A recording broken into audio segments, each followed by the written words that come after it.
Assalamualaikum warahmatullahi wabarakatuh. Sebelumnya, perkenalkan saya Amanta Zahra dengan NIM 210420005 selaku moderator dari kelompok 2 mata kuliah analisis kebijakan yang mana pada kelompok 2 akan membahas terkait materi tentang proses kebijakan publik. Nah, sebelumnya anggota dari kelompok 2 diantaranya yang pertama yaitu Rido Marnas dengan NIM 23042205. Selanjutnya Nur Suci Ariana Belpani dengan NIM 22042048. Nah, selanjutnya itu Gusti Zahwa Dwi Nandita dengan NIM 23042286. Nah, pengertian kebijakan publik yakni keputusan-keputusan yang mengikat bagi orang banyak pada tataran strategis atau bersifat garis besar yang dibuat oleh pemegang otoritas publik. Sebagai keputusan yang mengikat publik, maka kebijakan publik haruslah dibuat oleh otoritas politik, yakni mereka yang menerima mandat dari publik atau orang banyak.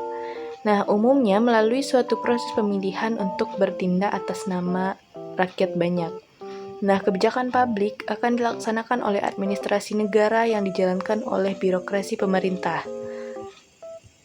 Nah, dalam proses kebijakan publik ada 4 submateri yang akan kami bahas, diantaranya yang pertama, tahapan pembuatan kebijakan, selanjutnya identifikasi masalah, selanjutnya penyusunan agenda atau agenda setting, dan yang terakhir yaitu perumusan kebijakan atau policy formulation.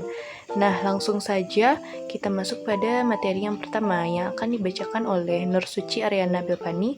Kepada Suci dipersilahkan.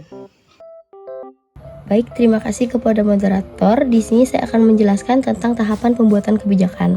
Jadi tahapan pembuatan kebijakan itu merupakan proses kebijakan publik yang realitanya merupakan tahapan-tahapan mulai dari perumusan, implementasi, dan evaluasi atau penilaian kebijakan publik. Adapun tahapan pertama itu adanya identifikasi masalah dan kebutuhan.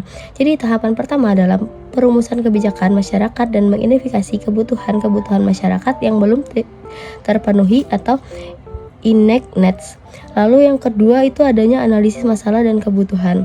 Jadi tahapan berikutnya ini adalah tahapan mengelola, memilih dan memilih data mengenai masalah dan kebutuhan masyarakat yang selanjutnya dianalisis, ditransformasikan laporan ke dan dalam terorganisasi. Lalu selanjutnya itu adanya penginformasian rencana kebijakan. Jadi laporan hasil analisis disusunlah rencana kebijakan. Rencana ini kemudian disampaikan kepada berbagai subsistem masyarakat yang terkait dengan isu-isu kebijakan sosial untuk memperoleh masukan dan tanggapan. Lalu selanjutnya ini adanya perumusan kebijakan. Jadi setelah tujuan mendapatkan berbagai saran dari masyarakat, dilakukanlah berbagai diskusi dan pembahasan untuk memperoleh alternatif kebijakan. Lalu selanjutnya ini ada kebijakan. Jadi kebijakan ini pemilihan model-model kebijakan dilakukan terutama untuk menentukan pendekatan, metode dan strategi yang paling efektif dan efisien mencapai tujuan kebijakan. Lalu penentuan indikator sosial. Jadi agar pencapaian tujuan dan pemilihan model kebijakan dapat terukur secara objektif, maka perlu dirumuskan indikator-indikator sosial yang berfungsi sebagai acuan, ukuran, atau standar bagi rencana tindak dan hasil-hasil yang akan dicapai. Lalu, itu adalah penentuan indikator sosial. Jadi agar penyampaian tujuan dan pemilihan model kebijakan dapat terukur secara objektif, maka perlu dirumuskan indikator-indikator sosial yang berfungsi sebagai acuan, ukuran, atau standar bagi rencana, tindak, dan hasil-hasil yang akan dicapai. Lalu yang terakhir itu adanya membangun dukungan legitimasi publik. Jadi tugas pada tahap ini adalah menginformasi kembali rencana kebijakan yang telah disempurnakan. Selanjutnya melibatkan berbagai pihak yang relevan dengan kebijakan, melakukan lobby, negosiasi, dan koalisasi dengan berbagai kelompok masyarakat tercapai konsensus agar dan kesepakatan mengenai kebijakan sosial yang akan diterapkan. Mungkin sekian penyampaian materi dari saya tentang tahapan pembuatan kebijakan. Saya kembalikan kepada moderator. Terima kasih. Baiklah, terima kasih kepada Suci telah menyampaikan materi terkait tahap-tahap dalam pembuatan kebijakan. Nah, selanjutnya materi yang akan disampaikan oleh Rido Marnas. Kepada Rido Marnas, disilahkan. Baik, terima kasih moderator. Saya akan melanjutkan materi dari pemaparan kawan sebelumnya, yaitu identifikasi masalah. Adanya sebuah masalah publik tidak langsung secara otomatis langsung bisa dijadikan sebagai bahan kebijakan publik. Ada prasyarat tersendiri bila masalah publik ingin dijadikan sebagai bahan kebijakan publik. Yang pertama yaitu saling ketergantungan. Antara berbagai masalah, suatu masalah publik bukanlah masalah yang berdiri sendiri, tetapi saling terkait antara satu masalah dengan masalah yang lain. Kedua, subjektivitas dari masalah kebijakan. Masalah kebijakan adalah hasil pemikiran dalam konteks lingkungan tertentu. Yang ketiga, artificiality masalah. Suatu fenomena dianggap sebagai masalah karena adanya keinginan manusia untuk mengubah situasi. Pendapatan per kapita yang rendah menjadi masalah karena pemerintah berkeinginan untuk meningkatkan kesejahteraan masyarakat. Yang keempat, dinamika masalah kebijakan. Solusi terhadap masalah selalu berubah. Masalah yang sama belum tentu dapat dipecahkan dengan kebijakan yang sama kalau konteks lingkungannya berbeda. Baik, selanjutnya masalah dapat muncul akibat banyaknya persoalan yang berkaitan dengan kebijakan publik. Yang pertama yaitu peraturan. Peraturan dimaksudkan untuk mengatur semua perilaku manusia. Dalam hal ini menyangkut semua masalah publik atau masalah yang ditimbulkan oleh publik. Masalah publik dapat terjadi jika bahasa yang digunakan dalam peraturan tersebut ambigu atau membingungkan, seperti tidak dijelaskannya hal-hal yang dilarang dan yang harus dilakukan oleh masyarakat. Beberapa peraturan dapat menyebabkan perilaku bermasalah. Peraturan seringkali memperkuat beberapa perilaku bermasalah, tetapi tidak menghilangkannya. Peraturan membuka peluang tindakan bagi perilaku yang tidak transparan. Peraturan memberikan kewenangan berlebih pada pelaksana peraturan untuk bertindak menindas. Yang kedua, opportunity, yaitu peluang. Ketika peluang tersebar luas, seseorang dapat mengambil perilaku bermasalah ketika diberi kesempatan dan dapat mendorong orang untuk. Yang ketiga, capacity atau kemampuan. Hal tersebut berkaitan dengan pertukaran yang disebabkan tidak dapat memerintah para individu untuk melakukan hal-hal di luar kemampuannya. Oleh karena itu, perlu adanya pemahaman mengenai kondisi-kondisi dari setiap individu. Yang keempat, komunikasi. Munculnya perilaku bermasalah dapat disebabkan oleh ketidaktahuan masyarakat tentang suatu peraturan. Ketidaktahuan tersebut disebabkan oleh komunikasi yang tidak berjalan dengan baik. Permasalahan komunikasi sebenarnya merupakan permasalahan klasik di negara yang kaya akan budaya dan sangat plural ini.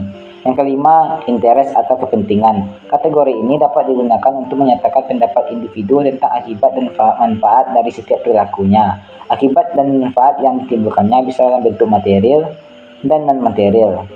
Yang keenam, proses. Proses merupakan sebuah instrumen yang digunakan untuk menemukan beberapa perilaku bermasalah yang dilakukan dalam suatu organisasi. Beberapa proses yang digunakan untuk merumuskan masalah dalam organisasi seperti proses pengumpulan, input, proses pengolahan, input menjadi keputusan, proses output, dan proses umpan balik. Dan yang ketujuh atau yang terakhir yaitu ideologi, nilai atau sikap. Sekumpulan nilai yang dianut oleh suatu masyarakat dalam suatu organisasi. Baik, sekian penyampaian materi dari saya kembalikan kepada moderator. Baiklah, terima kasih kepada Rido atas materi yang telah disampaikan. Selanjutnya kita masuk pada materi yang terakhir yaitu Gusti Zahwa Dwi Nandita. Kepada Zahwa disilahkan. Terima kasih kepada moderator. Di sini saya akan melanjutkan materi mengenai penyusunan agenda atau agenda setting. Sebelum melakukan perumusan kebijakan atau policy formulation, terlebih dahulu dilakukan penetapan agenda kebijakan untuk menentukan masalah publik yang akan dipecahkan.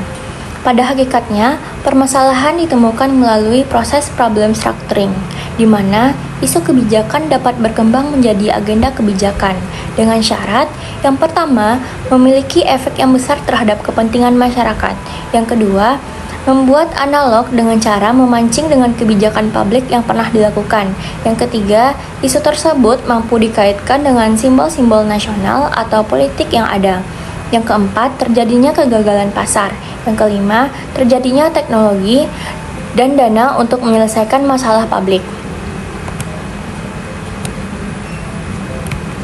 Selanjutnya, yaitu faktor internal dan eksternal yang mempengaruhi pergeseran isu menjadi agenda kebijakan.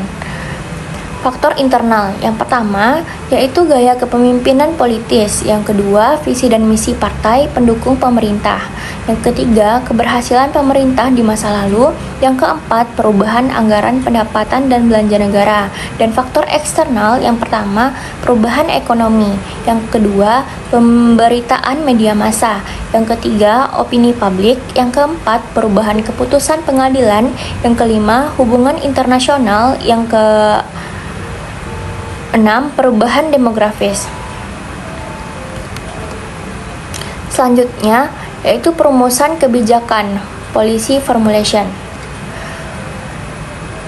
Charles Lindblom pada tahun 1968 mengemukakan bahwa pembuatan atau perumusan kebijakan pemerintah itu pada hakikatnya merupakan proses politik yang amat kompleks dan analitis, di mana tidak mengenal saat dimulai dengan di akhirnya, dan batas-batas dari proses itu sesungguhnya paling tidak pasti. Perumusan kebijakan menyangkut upaya bagaimana berbagai alternatif disepakati untuk masalah yang dikembangkan dan siapa saja yang berpartisipasi.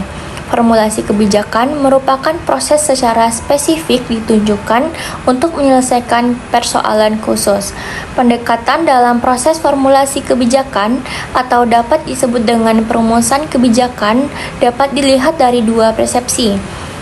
Yang pertama, proses perumusan kebijakan yang pertama dapat dilihat dengan menggunakan pendekatan problem oriented, yaitu proses perumusan kebijakan yang melihat suatu masalah sebagai suatu hal yang harus diselesaikan, khususnya oleh pemerintah. Proses perumusan kebijakan yang kedua adalah dengan menggunakan pendekatan goal oriented, yaitu perumusan kebijakan yang berorientasi pada tujuan akhir atau dikatakan sebagai perumusan kebijakan yang bersifat peramalan dengan tidak menggunakan masalah sebagai acuan dan bersifat peramalan.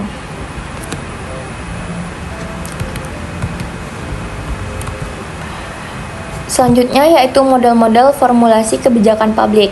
Inti dari proses formulasi kebijakan publik adalah suatu tindakan dan komunikasi di lingkungan masyarakat yang menghasilkan output atau keluaran dalam berbagai bentuk kebijakan. Yang pertama yaitu model sistem, yang kedua model rasional, yang ketiga model inkremental, yang keempat model penyelidikan campuran. Baik, sekian materi dari saya kembalikan kepada moderator. Nah, itulah materi yang dapat kami sampaikan dari kelompok 2 tentang proses dari analisis kebijakan. Terima kasih kepada pemateri yang telah menyampaikan materinya dengan baik. Nah, saya selaku moderator, jika terdapat kesalahan atau kekurangan, saya mengucapkan mohon maaf. Dan semoga materi atau video kami dapat bermanfaat, dan saya ucapkan terima kasih. Wassalamualaikum warahmatullahi wabarakatuh.